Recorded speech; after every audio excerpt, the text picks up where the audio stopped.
एक बार एक राजा के यहाँ पर महाभारत की कथा हुई, बहुत ध्यान से सुनना। महाभारत की कथा करके ब्राह्मण देवता जैसे ही वापस गए अपने व्यास जी घर पे, पत्नी ने कहा, अच्छा महाभारत की कथा भी 1 महीने की होती है। महाभारत की कथा का विधान भी मास पर्यंत है, 1 महीने तक होनी चाहिए। तो महाभारत की कथा करके 1 महीने बाद व्यास जी लौट करके आए। पत्नी ने आरती पूजन करके घर में स्वागत किया। पत्नी ने पूछा, आ गए कथा करके? बोले जी। बोले आपकी पोथी कहाँ है, महाभारत जी की पोथी? ब्राह्मण देवता बोले, अरे मैं तो वो तो भूल ही आया, वहां पे राजा के यहीं रह गई, रुको मैं अभी जाता हूं, पोथी लेके आता हूं। ब्राह्मण देवता दौड़े दौड़े राजा के यहां गए। जैसे ही राजा के यहां पहुंचे तो द्वार पर ही राजा की बेटी मिल गई। बेटी ने प्रणाम किया, जय हो व्यास जी, आपके चरणों में प्रणाम। आपने तो 1 महीने के लिए हमारे राज्य भवन को वृंदावन बना दिया। आपने ऐसी सुंदर कथा सुनी, कभी कुरुक्षेत्र का दर्शन होता, कभी वृंदावन का दर्शन होता, कभी इंद्रप्रस्थ का दर्शन होता, कभी द्वारिका का दर्शन होता। व्यास जी बड़े खुश हो गए, वाह, बिटिया ने बड़े प्रेम से कथा सुनी। व्यास जी बोले, बेटी हमने 1 महीना कथा सुनाई, तुमने कुछ अच्छा सीखा हमारी कथा से? तो कन्या बोली, हाँ मैंने बहुत बढ़िया एक मेरे प्रश्न का उत्तर सीखा आपकी कथा से। व्यास जी बोले, क्या सीखा? बोले, मैंने ये सीखा कि सुभद्रा अर्जुन से प्रेम करती थी और दोनों एक दूसरे से प्रेम करते थे, तो विवाह करने के लिए ज्यादा किसी से पूछताछ नहीं करी, दोनों ने भाग करके ब्याह कर लिया। हमारा जो राजद्वार है ना, जो राज के दरबान है जो बाहर, वो मुझे बड़ा प्रिय लगता है, पर पिताजी मेरा उससे कभी ब्याह नहीं होने देंगे। मैं राजकुमारी हूं, वो दरबान है हमारा। आपकी कथा से मैंने सुभद्रा और अर्जुन के इस प्रेम को, भाव को मैंने सुन लिया है, और अब मैं भी उसके साथ भाग के ब्याह करूंगी। कल को मुझे कोई दोष देगा कि अरे तुमने ये क्या कर दिया, तो कह दूंगी व्यास जी ने कथा में सुनाया था, व्यास जी ने कथा में कही थी ये बात। और कथा की सारी बातें अनुकरणीय होती हैं। व्यास जी बोले, बिटिया तुझे और कोई नहीं मिला पूरी कथा में, अपने मतलब की बात ही समझ में आई तेरे को बस? बोले, अब व्यास जी आप तो आशीर्वाद दो, हम लोग आज रात को ही भागने वाले हैं, बढ़िया हुआ आपसे आशीर्वाद और मिल गया। व्यास जी बोले, मेरी पोथी कहां है, मैं लेके भागूं, उससे पहले राजा पकड़े मुझे। व्यास जी थोड़े और अंदर गए तो राजा का बेटा मिल गया। व्यास जी बोले, राजकुमार आओ हो। राजकुमार ने जैसे ही देखा व्यास जी, चरणों में लेट गया। बोले, अरे व्यास जी आपने ऐसी कथा सुनाई महाराज, मैं क्या बताऊं, नेत्रों से झरझर आंसू गिरे, चरणों में बार बार प्रणाम करे। बोले, मैं आपका कितना धन्यवाद करूं, मुझे किस मुख से धन्यवाद करूं, समझ नहीं आता। व्यास जी के मन में आया कि भाई राजा का पुत्र है, पुत्री तो ऐसी निकली, पुत्र ने कुछ बढ़िया सीखा होगा, इससे पूछें इसने क्या सीखा। व्यास जी बोले, बेटा तुमको अच्छी लगी कथा? बोले, बहुत अच्छी, आप इतनी मीठी कथा कहते हैं, तुमको क्या अच्छा लगा कथा में? बोले, महाराज जी मुझे तो वो वाला प्रसंग बहुत अच्छा लगा। बोले, कौन सा प्रसंग? बोले, वो प्रसंग जहां पर आपने कहा था कि कंस पूर्ण रूपेण मथुरा की राज्य गद्दी पर बैठने का अधिकारी था, पर उसका दुष्ट पिता उग्रसेन उसको बैठा ही नहीं रहा था। बढ़िया किया कंस ने, उग्रसेन को कारागृह में डाल दिया, खुद बैठ गया।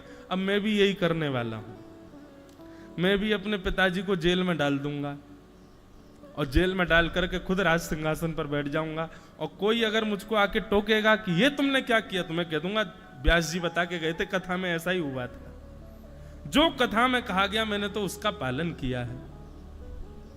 व्यास जी को चक्कर आने लगे, मेरी पोथी कहां है भैया, दे दो, मैं भाग जाऊं यहां से, किन लोगों के बीच में पड़ गया मैं। व्यास जी थोड़े और आगे गए तो रानी मिली। रानी ने खूब चरण पहारे, अरे व्यास जी जय हो जय हो जय हो, आपके पुनर्दर्शन हो गए, आप कथा सुना के गए, खूब बहु प्रशंसा की। आपकी कथा ने मेरी ग्रंथियां खोल दी, आपकी कथा ने मेरे मेरे मेरे सारे संशयों का समाधान बता दिया। व्यास जी इतने सारे नकारात्मक उत्तर सुनकर के बेचारे घबरा गए थे, लेकिन मन में फिर भी जिज्ञासा उठी, एक सकारात्मक उत्तर मिल गया तो चैन से सो तो जाऊंगा। देवी तुमने क्या सुना कथा में, तुमको क्या अच्छा लगा, कोई एक बात बताओ। बोले आपने कहा कि पंच कन्या जो प्रातः काल स्मरणीय हैं उनमें एक नाम द्रौपदी का भी है। जिन पंच कन्याओं को नित्य प्रणाम सुबह उठ करके करने से बड़ा शुभ होता है, ऐसी शुभ नित्य प्रणाम करने वाली कन्याओं में से एक कन्या द्रौपदी। और वो द्रौपदी पंच कन्याओं में इसलिए है क्योंकि उसके 5 पति हैं। मेरा भी एक पति से मन भर गया है, अब मैं भी सोच रही हूं कि मैं भी 2-4 ब्याह और कर लूं। व्यास जी बोले मेरा बीपी लो हो रहा है, मुझको जाने दो यहां से, मेरी पोती कहां है। बेचारे जैसे तैसे निकल करके भाग रहे थे, इतने में ही राजा मिल गया, मुख्य यजमान। राजा को देखते ही व्यास जी बोले मेरी पोती कहां है, मैं पोती लेने आया हूं अपनी, मेरी पोती दे दो। मैंने बहुत पूर्व जन्मों में इतने पुण्य किए जो आपके यहाँ कथा सुनाने, लेकिन अब मैं बस उस पुण्य से निवृत्ति चाहता हूं, सारे पुण्य आपके पूरे परिवार को देके बस यहां से प्रस्थान करना चाहता हूं, मेरी पोती दे दो।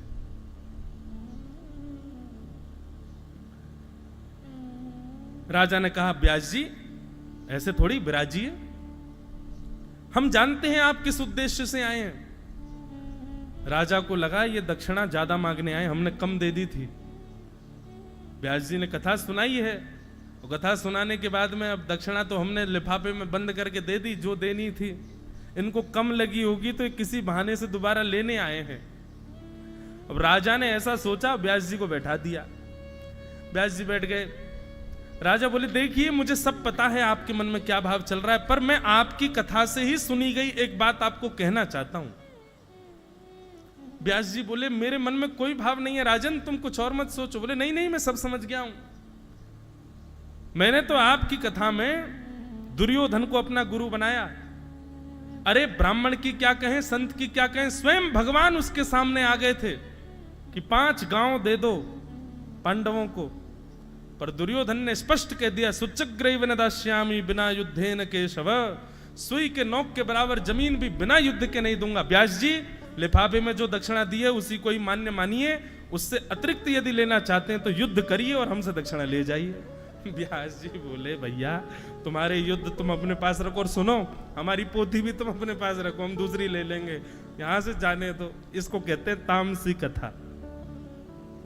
कई लोग आजकल ऐसी एक बात मैं कह दूं मन में आ रही है, कोई अन्यथा मत लेना, आजकल युवा आते हैं कथाओं में, बहुत युवा आते हैं। महाराज जी अभी थोड़ा प्रचलन बदल गया है और मुझे बहुत अच्छा लगता है, पर कहीं ना कहीं, सब नहीं पर कहीं ना कहीं कुछ प्रतिशत युवा केवल इसलिए कथा सुनते हैं कि उनके प्रश्न का उत्तर मिले, उनका जो संशय है उसका समाधान मिले।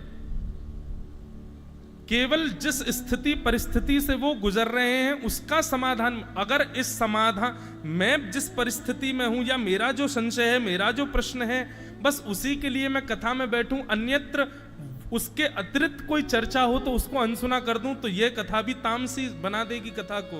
ये तामस स्वरूप है कथा का। बंधुओं कथा में तो खाली घड़े के भांति बैठो, व्यास रूपी प्याऊ को अवसर दो आपके उस घट को भरने का।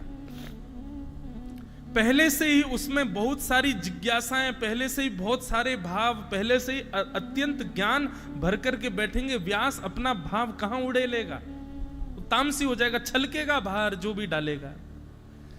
इसलिए कथा में तो शून्य होकर के बैठो, ना कोई जिज्ञासा, ना कोई भाव, ना कोई प्रश्न, ना कोई संशय, बस प्रेम भाव से बस श्रवण के लिए बैठो। यहां कहीं कहीं हर एक अक्षर, हर एक भाव आपको सुदृढ़ करने के लिए है। इस भावना से कथा में विराजमान हो, नहीं तो कथा का तामसी रूप हो जाएगा।